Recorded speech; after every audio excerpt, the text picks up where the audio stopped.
Math একাডেমির পক্ষ থেকে তোমাদেরকে স্বাগত। চলো বন্ধুরা, আমরা বোর্ডে যে গাণিতিক সমস্যাটি লিখে রেখেছি সেটা আমরা সমাধান করার চেষ্টা করি। বন্ধুরা, এখানে আমরা দেখতে পাচ্ছি a plus 2b into 3a plus 2c কে দুইটি বর্গের বিয়োগফল রূপে প্রকাশ। তো এই গাণিতিক সমস্যাটি সমাধান করতে গেলে আমরা বর্গের এবি সূত্র প্রয়োগ করে এই গাণিতিক সমস্যার সমাধানটি করব। চলো বন্ধুরা, যে সূত্রটি প্রয়োগ করে আমরা গাণিতিক সমস্যার সমাধান করব সেই সূত্রটা আগে আমরা লিখে নিই। ab equal a plus B divided two whole square minus a minus B divided two whole square. শিক্ষার্থী বন্ধুরা, আমরা এই সূত্র প্রয়োগ করে আমরা এই গাণিতিক সমস্যাটি সমাধান করব। তো এখানে a plus 2b equal x, 3a plus 2c equal to y হলে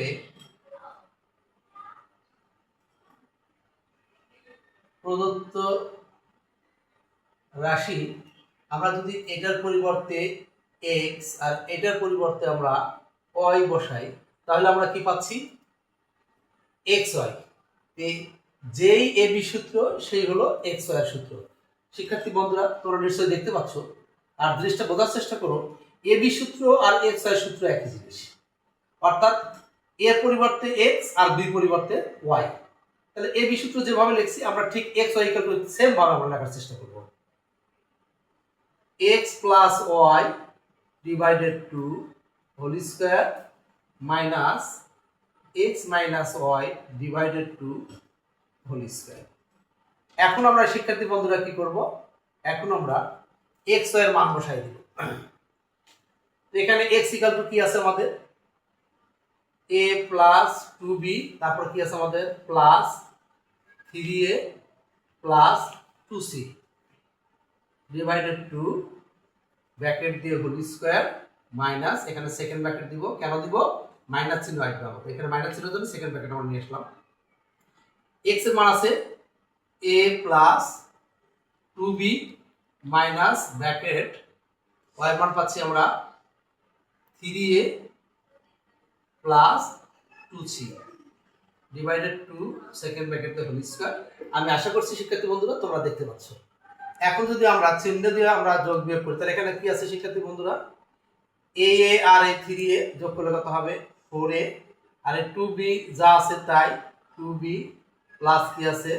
2c ডিভাইডেড টু ব্র্যাকেট দিয়ে হলো হোল স্কয়ার মাইনাস, এখানে আমরা কি করব? এই থাকলো আমাদের প্লাস 2b, এই মাইনাস আর এই প্লাস, প্লাস মানে আছে মাইনাস 3a, এই মাইনাস আর এই প্লাস, প্লাস মানে আছে minus 2c divided two whole square. শিক্ষার্থী বন্ধুরা, তোমরা অবশ্যই দেখতে পাচ্ছ। এখন আমরা যদি কি করি এটা, যে এখন এবার সবার মধ্যে কি আছে? 2 কমন আছে, তাহলে আমরা 2 কমন নিলাম।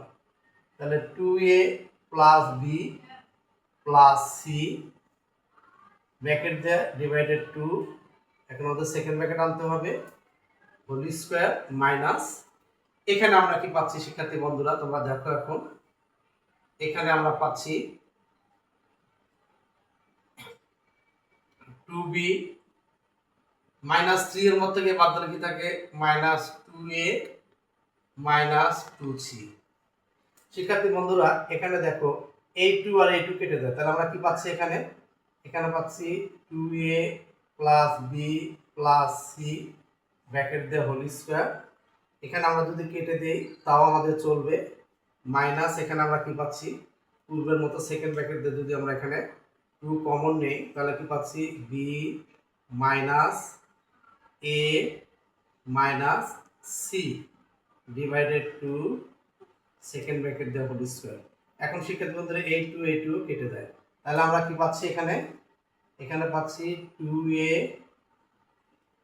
Plus b plus c bracket দেয়া হোল স্কয়ার মাইনাস 2 কেটে গেছে, b minus a minus c bracket দিয়ে হোল স্কয়ার। শিক্ষার্থী বন্ধুরা, আমাদের গাণিতিক সমস্যা বলা হয়েছে দুইটি বর্গের বিয়োগফলকে প্রকাশ। তোমরা দেখতে পাচ্ছ 2a plus b plus c whole square minus b minus a minus c whole square, অর্থাৎ এটা একটা বর্গীয় রাশি, এটা একটা বর্গীয় রাশি। তাহলে নিশ্চয়ই আমাদের গাণিতিক সমস্যার সাথে আমাদের সমাধানেরও মিল পড়ে গেছে। তোমরা অবশ্যই বুঝতে পেরেছো এবং সুন্দর করে খাতায় তুলে নিয়েছো, এর জন্য তোমাদের অসংখ্য অসংখ্য ধন্যবাদ। তারপরেও চলো শিক্ষার্থী বন্ধুরা, অঙ্কটি আমরা আবার বোঝার চেষ্টা করি। তাহলে আমরা a plus 2b equal to কি ধরেছি, x ধরেছি, আর 3a plus 2c equal to y ধরেছি। এখন আমরা কি করছি, তাহলে প্রদত্ত রাশি কি হবে, এইটার পরিবর্তে আমরা x বসিয়েছি আর এটার পরিবর্তে y বসিয়েছি, তাহলে কি দাঁড়াইছে আমাদের xy, অর্থাৎ হলো a b অনুরূপ একটা রাশি আমরা পেয়েছি। এখন a b সূত্রের মতো করে আমরা x plus y divided two whole square minus x minus y divided two whole square সূত্র প্রয়োগ করে দিয়েছি।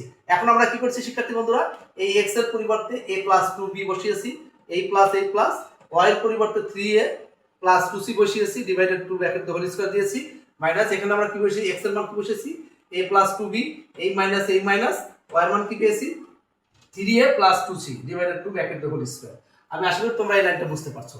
এখন আমরা কি করেছি শিক্ষার্থী বন্ধুরা, এই a আর এই 3a যোগ করলে পড়ে এখানে 2b এখানে 2c divided two whole square minus, এখন আমরা কি করেছি a লিখেছি 2b লিখেছি, a মাইনাস আর a প্লাস প্লাস হচ্ছে মাইনাস 3a, a মাইনাস আর a প্লাস প্লাস হচ্ছে মাইনাস 2c।